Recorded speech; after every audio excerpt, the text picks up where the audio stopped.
প্রিয় ভিউয়ার্স, আমরা গত ক্লাসে দেখেছি পেজে ওয়াটারমার্ক দেওয়া, কালার দেওয়া, বর্ডার দেওয়া ইত্যাদি। তো আজকে আমাদের computer program and freelancing problem সলভে তোমাদেরকে শুভেচ্ছা ও স্বাগতম জানিয়ে শুরু করছি আমাদের 15তম এপিসোড।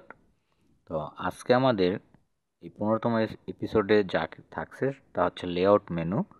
লেআউট মেনুতে আমরা যা কিছু শিখব তা হচ্ছে 1 নম্বরে পেজে লেখার লাইন গণনা করা, টেক্সট ডানে বামে এবং লেখার লাইন স্পেস কমানো বা বাড়ানো। তো আমরা এখানে কতগুলো লেখা দেখতে পাচ্ছি। আমরা এই যে প্রথমে লেখাগুলোকে সিলেক্ট করব, আশা করি তোমরা সিলেক্ট করতে পারো এখন। তারপর লেআউটে ক্লিকের পরে লাইন নাম্বারিংয়ে ক্লিক, আমরা এরপরে কন্টিনিউয়াসে ক্লিক করব। তাহলে আমরা এখানে দেখতে পাচ্ছি যে এখানে কতগুলো লাইন, আমরা এখানে 15টা লাইন লিখছি। এক ক্লিকে আমরা সেটা বুঝতে পারি এবং নানে ক্লিক করলে আবার চলে যাবে। এভাবে আমরা একটা পেজে কতগুলো লেখা বা কতগুলো লাইন আমরা এভাবে এক ক্লিকই জানতে পারবো। আশা করি তোমরা ব্যাপারটা বুঝতে পেরেছো।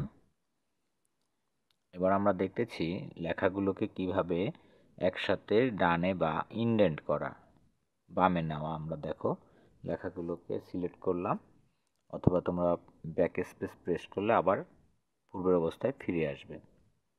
কিবোর্ড থেকে ব্যাক স্পেস এবং ট্যাবের মাধ্যমেও এই কাজটা করা যায়। তো আমরা এটাকে বলে থাকি ইনডেন্ট করা। বিশেষ করে আমরা যখন করি, মানে লেখার পরে বা দরখাস্তর পরে, যেমন বিনীত নিবেদক, এই লেখাটা যখন ডানে নিতে হয় তখন এভাবে আমরা ডানে নিতে পারবো।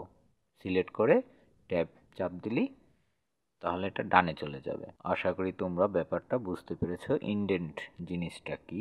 তো আমরা এবার দেখব এটার স্পেসিং, প্যারাগ্রাফ স্পেসিং। দেখো আমরা যদি পয়েন্টটা কমাই দিই স্পেসিংয়ে বা বাড়াই দিই তাহলে, বা লাইন স্পেসিং, দেখো আমরা যদি পয়েন্টটা কমাই দিই স্পেসিংয়ে বা বাড়াই দিই তাহলে লেখাগুলো কিন্তু অনেক দূরত্বে চলে যাচ্ছে। তো আমরা সাধারণত অটোতেই রাখি।